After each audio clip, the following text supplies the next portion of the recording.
तो option trading की series बना रहा हूँ मैं, from basics to advance. Agenda क्या है मेरा? Introduction to options. पहला एपिसोड ये रहेगा, how options work, pricing options, basic strategies, intermediate strategies, advance strategy, risk management कैसे करना है, market analysis for options, building a trading plan, advance topics and resources. इनमें मैं इन डेप्थ एनालिसिस आपको करके बताऊंगा कि कैसे ऑप्शंस को यूज करके कोई बंदा रेगुलर इनकम जनरेट कर सकता है उसके थ्रू। तो ये एपिसोड अगर आप फॉलो कर रहे हो ना, तो मैं आपको ये गारंटी तो पक्का दे सकता हूँ कि इसके बाद में ऑप्शंस के बारे में आपको जानने की और कोई जरूरत नहीं है। जो सबसे इंपॉर्टेंट चीज होती है ऑप्शन के ग्रीक्स, वो तो मैं आपको बताऊंगा बताऊंगा, साथ में उनका इम्प्लीमेंटेशन कैसे होता है मार्केट के अंदर, लाइव मार्केट के अंदर, वो भी समझाऊंगा।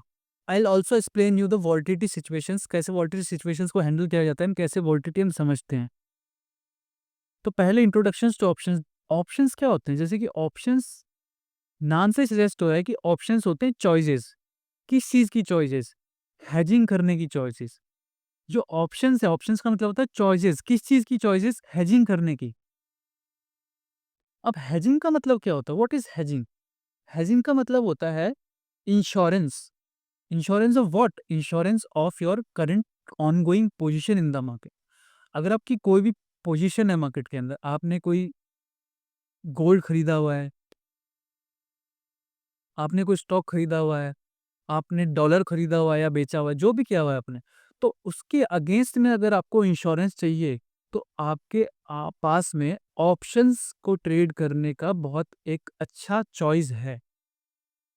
कि अगर आपको अपने गोल्ड में हेजिंग करनी है, हेजिंग का मतलब क्या होता है कि अगर आपने बुलिश पोजीशन बनाई है, फॉर एग्जांपल आपको लगता है कि गोल्ड ऊपर जाने वाला है, बट अगर गोल्ड आपके अगेंस्ट में जाएगा, तो आप क्या कर सकते हो? आप ऑप्शंस में ट्रेडिंग करके उसको हेज कर सकते हो। ऑप्शंस किसके लिए हो गए? आपकी पोजीशन, जो करंट ऑनगोइंग पोजीशन है, उसको संभालने के लिए होता है। बट इसमें हम अपने तरीके से भी ट्रेड कर सकते हैं, एक रेगुलर इनकम जनरेट कर सकते हैं, जिसके बारे में हम आगे वाली वीडियोस में भी बात करेंगे।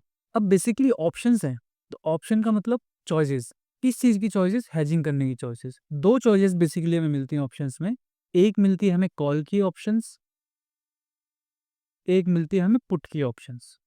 What is call option and what is put option? Call option ये होता है कि जब हमें लगता है कि मार्केट ऊपर जाने वाला है। अब हर मार्केट की तरह ऑप्शंस मार्केट में भी दो तरह के पार्टिसिपेंट्स होते हैं, एक बायर होगा एंड एक सेलर होगा। पार्टिसिपेंट के बारे में जानने से पहले हम एक चीज ये पहले जान लेते हैं कि ऑप्शंस का मतलब होता है डेरिवेटिव्स। डेरिवेटिव्स का मतलब ये होता है कि जिनकी वैल्यू कहीं से डिराइव होती है, कहीं से जिनकी वैल्यू निकलती है। For example crude oil and petroleum, मतलब क्रूड ऑयल अगर नहीं होगा तो पेट्रोलियम निकल नहीं पाएगा ना। तो पेट्रोलियम या फिर diesel is the derivative of crude oil. Same दूध दही का एग्जांपल अगर मैं लूंगा, सेम दूध पनीर का एग्जांपल मैं लूंगा, तो दूध क्या हो गया? स्पॉट, मतलब अंडरलाइन असेट हो गया, जिससे डिराइव होके दही बनता है, जो डेरिवेटिव होगा उससे डिराइव होके उसकी वैल्यू निकलती है। तो वैसे ही अगर हम किसी भी चीज में ऑप्शंस ट्रेड कर रहे हैं, डेरिवेटिव्स ट्रेड कर रहे हैं, तो उसकी ओरिजिनल खुद की कोई वैल्यू नहीं होती है। उसकी वैल्यू कहीं किसी अदर एसेट क्लास से डिफाइन होके निकलती है। अभी हम निफ्टी की अगर बात कर रहे हैं, तो अगर मैं निफ्टी का कोई भी ऑप्शन चूज करता हूँ, कॉल ऑप्शन या फिर पुट ऑप्शन, तो उनकी खुद की कोई वैल्यू नहीं होती। उनकी सारी वैल्यू जो है निकलती है कहाँ से? निफ्टी अंडरलाइन एसेट से। तो अगर निफ्टी नीचे गिरेगा, तो इसके ऑप्शंस जो हैं वो भी उसी तरह रिएक्ट करेंगे। अगर निफ्टी ऊपर जाएगा, तो उसके ऑप्शंस भी उसी तरह रिएक्ट करेंगे। यहाँ पे हमने डिस्कस किया कि दो तरीके के यहाँ पे पार्टिसिपेंट्स होते हैं, एक बायर होता है, एक सेलर होता है। पहले हम बायर के पॉइंट ऑफ व्यू से समझते हैं कि ऑप्शंस क्या होता है। अब बायर के पॉइंट ऑफ व्यू से ऑप्शंस क्या होते हैं कि ऑप्शन का मतलब मैंने बताया कि आपको चॉइसेस होती है हमारे पास। अब मैंने आपको बताया कि दो तरह की चॉइसेस होती है, एक होती है कॉल की चॉइस, एक होती है पुट की चॉइस। अब एज अ बायर के पॉइंट ऑफ व्यू से हम डिस्कस करते हैं, तो बायर कॉल कब खरीदेगा? जब उसको लगेगा कि मार्केट यहाँ से ऊपर जाने वाला है। बायर पुट कब खरीदेगा? जब उसको लगेगा मार्केट यहाँ से नीचे जाने वाला है। This is the point of view of a option buyer. ठीक है। सेम अगर मैं यहाँ पे सेलर का एग्जांपल लूं, तो वो कॉल कब सेल करेगा? क्योंकि अब वो बाय नहीं करेगा, बाइंग तो हो चुकी है, पर वो बाय करेगा किससे? सेलर से बाय करेगा वो। सेलर क्या करेगा? इसका मतलब सेल करेगा दोनों चीज। अगर वो भी बाय कर लेगा, तो फिर पोजीशन तो मैंने बताया ना, इसकी तो कोई वैल्यू नहीं होती है। तो अगर ये बाइंग कर रहे हैं, तो किससे तो बाइंग करेंगे ना, खुद से थोड़ी खरीद रहे हैं, या मार्केट में तो अवेलेबल थोड़ी है ये, तो किसी से खरीदेंगे ये। तो किससे खरीदेंगे? जो बायर है वो किससे खरीदेगा? सेलर से खरीदेगा। तो सेलर ने अगर कॉल बेची है, बायर को, तो बायर बाय कब कर रहा है? जब मार्केट ऊपर जाने वाला है। कॉल कब बाय करता है बायर? जब मार्केट ऊपर जाने वाला है। तो सेम अपोजिट व्यू किसका हो जाएगा? जो उसको बेच रहा है उसका। कॉल कौन बेचेगा? जिसका व्यू बेयरिश होगा। दोनों का व्यू अगर बुलिश होगा तो इसको बेचेगा क्यों कोई? तो इसका व्यू क्या होगा? सेलिंग का। एंड ये सेल कब करेगा? जब मार्केट नीचे जाने वाला होगा। And same vice versa put का। अगर पुट बायर बाय कर रहा था तो उसका व्यू क्या था? नीचे जाने वाला। तो जो उसको बेच रहा है उसका व्यू क्या होगा? ऊपर जाने के लिए। तो पुट का व्यू क्या हो गया हमारा? पुट जो सेल कर रहा है उसका व्यू होगा हमारा अबाउ, बुलिश व्यू होगा उसका। एक हो गया सेलर। अब दोनों का पॉइंट ऑफ व्यू सिर्फ अलग नहीं है, दोनों की जो सर्कमस्टेंसेस है, दोनों के जो डायनामिक्स हैं वो भी बहुत अलग अलग है। ठीक है, दोनों अलग तरीके से सोचते हैं मार्केट में, दोनों अलग तरीके से बिहेव करते हैं मार्केट के अंदर। दोनों का रिस्क एपेटाइट अलग है, दोनों का प्रॉफिट एपेटाइट अलग है। दोनों अलग अलग माइंडसेट से ट्रेडिंग करते हैं मार्केट में। ठीक है, अब जो बायर होगा वो हमेशा किस व्यू के साथ आता है मार्केट में? कि मार्केट में ये पॉसिबिलिटी है, ये पॉसिबल है मार्केट में, ये पॉसिबल है कि मार्केट ऊपर जाने वाला है, कि मार्केट नीचे जाने वाला है। बट जो सेलर होता है वो ये व्यू नहीं बनाता कि क्या चीजें हो सकती हैं। सेलर ये व्यू बनाता है कि क्या चीजें नहीं हो सकती हैं। मार्केट क्या ऊपर नहीं जाएगा, मार्केट क्या नीचे नहीं जाएगा। तो आप मुझे बताओ कि ये पता लगाना आसान है कि मार्केट वो कहाँ जाने वाला है, कि ये पता लगाना आसान है कि मार्केट कहाँ नहीं जाने वाला है? ऑब्वियस सी बात है कि मार्केट कहाँ नहीं जाएगा वो पता लगाना ज़्यादा आसान है कंपैरेटिव टू मार्केट कहाँ जाने वाला है। तो दोनों का पॉइंट ऑफ व्यू बहुत अलग है। अब जो बायर होता है वो क्या खरीदता है मार्केट से? बायर और सेलर क्या बेच रहे क्या है वो? क्योंकि उनकी मैंने बताया ना, डेरिवेटिव की तो कुछ वैल्यू होती ही नहीं है। तो ये एक चीज़ बेचते हैं जिसको हम बोलते हैं premium. What is premium? Premium is the price paid by the buyer to the seller. Premium एक प्राइस होता है जो कि डेरिवेटिव, जो कि डिराइव होता है कहाँ से? निफ्टी 50 से।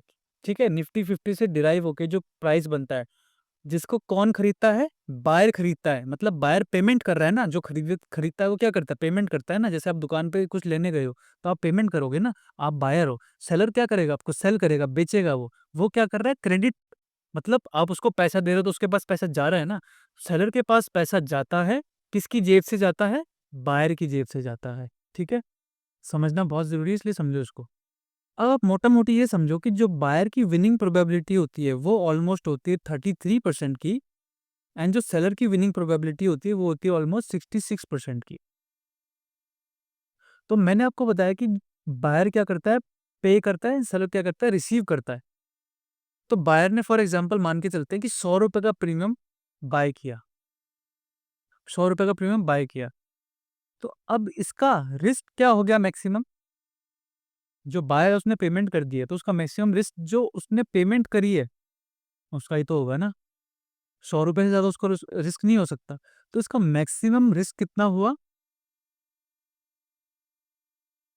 सिर्फ और सिर्फ 100 रुपए।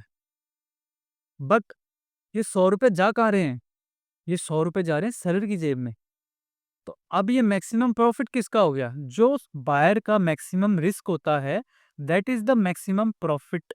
Maximum profit of option seller. Basic समझना बहुत इंपॉर्टेंट है, क्योंकि अगर आप बेसिक नहीं समझ पाओगे ना तो आप डायनेमिक्स को समझ ही नहीं पाओगे ऑप्शंस के कि वर्क कैसे कर रहा है। आपको लगेगा 200 पॉइंट मूव कर गया, मेरा प्रीमियम क्यों नहीं मूव कर रहा? ये सब चीज़ें कैसे होती हैं? तो ये इन डेप्थ में आपको जानना जरूरी है। उसके लिए पहले बेसिक समझनी बहुत जरूरी है। तो जो 100 रुपए बायर ने पेमेंट करी है, किसको पेमेंट करी है? सेलर को पेमेंट करी है। तो जो 100 रुपए ये मैक्सिमम रिस्क ले रहा है, जो उसने प्रीमियम पे किया उसका मैक्सिमम रिस्क है। तो वो रिस्क जा किसकी जेब में रहा है? मैक्सिमम प्रॉफिट किसकी जेब में जा रहा है? वो सेलर की जेब में जा रहा है। तो जो ऑप्शन बायर का मैक्सिमम रिस्क है, मैक्सिमम लॉस है, वो मैक्सिमम प्रॉफिट है किसका? सेलर का। मैक्सिमम प्रॉफिट इसका क्या हुआ? मैक्सिमम प्रॉफिट इसका क्या हुआ? अनलिमिटेड। जिसको हम अनडिफाइंड भी बोल सकते हैं। अनलिमिटेड जैसी मार्केट में कोई चीज नहीं होती, अनलिमिटेड भी हो सकती है ये। तो मैक्स प्रॉफिट इसका क्या था? अनलिमिटेड था। अब ये अनलिमिटेड प्रॉफिट आएगा कहाँ से इसको? मैंने बताया ना, तो जीरो सम गेम है। मतलब कोई बेच रहा है तो कोई खरीद रहा है, कोई खरीद रहा है तो कोई बेच रहा है। इसका खुद की तो कोई वैल्यू नहीं है। तो ये अनलिमिटेड जो प्रॉफिट है वो किसका लॉस है? सेलर का लॉस है। जो इसका लॉस था वो किसका प्रॉफिट था? इसका प्रॉफिट था। जो इसका अनलिमिटेड प्रॉफिट होगा वो किसका अनलिमिटेड लॉस होगा? वो अनलिमिटेड लॉस होगा सेलर का। तो जो सेलर होता है वो तो अनलिमिटेड लॉस देता है। मैक्सिमम प्रॉफिट क्या होता है? जो प्रीमियम उसको मिल रहा है। जैसे 100 रुपए का अगर इसने सेल किया है प्रीमियम किसको? बायर को। तो 100 ही रुपए ये कमा सकता है उस ट्रेड से। मैं चाहे मार्केट कुछ भी कर ले वहां से, ये 100 रुपए से ज्यादा कमा ही नहीं सकता उसमें से। बट अगर उसके अगेंस्ट में मार्केट जाता है तो वो मैक्सिमम लॉस कितना कर सकता है? वो मैक्सिमम लॉस कर सकता है अनलिमिटेड। एंड वो अनलिमिटेड लॉस जो सेलर का है वो जाएगा किसकी जेब में? अनलिमिटेड प्रॉफिट बन के बायर की जेब में जाएगा। बट यहीं पे ही कैच आता है, ये कैच लोगों को समझ में नहीं आता। अब बायर कब जीतेगा? मैंने आपको क्या बताया, बायर हमेशा ये व्यू बनाता है कि मार्केट क्या करने वाला है in upcoming days, upcoming months, upcoming future. तो बायर ने क्या व्यू बनाया कि मार्केट ऊपर जाना चाहिए जब उसका प्रीमियम जीरो हो जाएगा। उसका प्रीमियम जीरो कौन से केसेस में हो सकता है? उसका प्रीमियम जीरो हो सकता है, उसने व्यू बनाया कि मार्केट 100 रुपए की जो मेरी कॉल है वो कब बढ़ेगी? जब मार्केट यहाँ से ऊपर जाएगा। तो सिर्फ उसको जो प्रॉफिट है उसी केस में होगा जो उसने व्यू बना के मार्केट में डिप्लॉय किया था। इसका मतलब सिर्फ अगर मार्केट ऊपर गया तो ही इस 100 रुपए को प्रॉफिट में वो कन्वर्ट कर सकता है। अगर मार्केट ऊपर नहीं गया, जहाँ पे है वहीं रह गया, तो भी इसको लॉस होगा। नीचे चला गया तो भी इसको लॉस होगा। एंड अगर ये थोड़ा बहुत ऊपर चला गया, ज्यादा ऊपर नहीं गया, इसका व्यू तेजी से ऊपर जाना चाहिए। अगर तेजी से ऊपर नहीं गया, धीरे धीरे ऊपर गया तो भी लॉस है। साइडवेज रह गया, जहाँ पे है वहीं रह गया तो भी लॉस है। नीचे गया तो ऑब्वियसली लॉस ही लॉस है। तो 3 सिचुएशन में इसको लॉस है एंड एक सिचुएशन में इसको प्रॉफिट है। तो जो 3 सिचुएशन है ये किसको फेवर करेंगी? ये सेलर को फेवर करेंगी। यहाँ से ये 3 सिचुएशंस यहाँ को सेलर को फेवर करेंगी। सेलर कब कमाएगा? सेलर ने जो 100 रुपए का कॉल बेचा है इसको बायर को। तो ये जो 3 सिचुएशन है, अगर मार्केट थोड़ा बहुत ऊपर गया तो भी ये 100 रुपए कमाएगा। अगर मार्केट थोड़ा बहुत नीचे गया, इसने तो कॉल खरीदी है तो इसने ऑब्वियसली बेची होगी, तो नीचे इसका व्यू नीचे का होगा, तो ऑब्वियसली इसने 100 रुपए कमा लिए होंगे, वो जीरो हो गई होगी। एंड जहाँ पे है वहीं पे रह गया तो भी ये 100 रुपए कमाएगा। दैट इज वाई इसकी प्रोबेबिलिटी होती है विनिंग 66% की, क्योंकि मार्केट इसको फेवर करता है हमेशा। अब मैं आगे डिस्कस करूंगा कि इसके 100 रुपए जीरो कैसे हो जाएंगे, क्यों जीरो होते हैं, क्या है ये सभी डायनेमिक्स। अभी हम सिर्फ बेसिक को डिस्कस कर रहे हैं, तो इसलिए आप ये चीजें समझो, बहुत इंपॉर्टेंट है ये चीजें भी। तो जिस सिनेरियोज में बायर को लॉस हो रहा था, उन सिनेरियोज में, मोस्ट ऑफ द सिनेरियोज में सेलर को प्रॉफिट होगा। दैट इज वाई जो बायर होता है उसकी प्रोबेबिलिटी 33% की होती है एंड जो सेलर होता है उसकी प्रोबेबिलिटी 66% की होती है। अब हमें चूज क्या करना है इस कॉल और पुट में से? मैं हमने देखा कि हमारे पास इतने सारे ऑप्शन है, मतलब 500-600 ऑप्शन है कि उसमें से हम चूज कर सकते हैं। अब चूज कौन सा करना है उसके लिए आपको एक चीज जाननी बहुत जरूरी है, strike. What is strike price? मैंने आपको एक चीज बताई थी, spot. What is spot? Spot का मतलब ये होता है कि जो करंट अंडरलाइन असेट का प्राइस चल रहा है उसको हम बोलते हैं स्पॉट प्राइस, जिससे उसकी वैल्यू डिराइव हुई है। जहाँ जो भी आप इसका देख रहे हो ना, यहाँ पे फॉर एग्जांपल यहाँ पे आप निफ्टी का देख रहे हो, तो निफ्टी का स्पॉट क्या चल रहा है अभी? 23,560, जो निफ्टी का करंट प्राइस चल रहा है। कि मतलब ये जो डेरिवेटिव सारे निकले हुए हैं वो कहाँ से निकले हैं?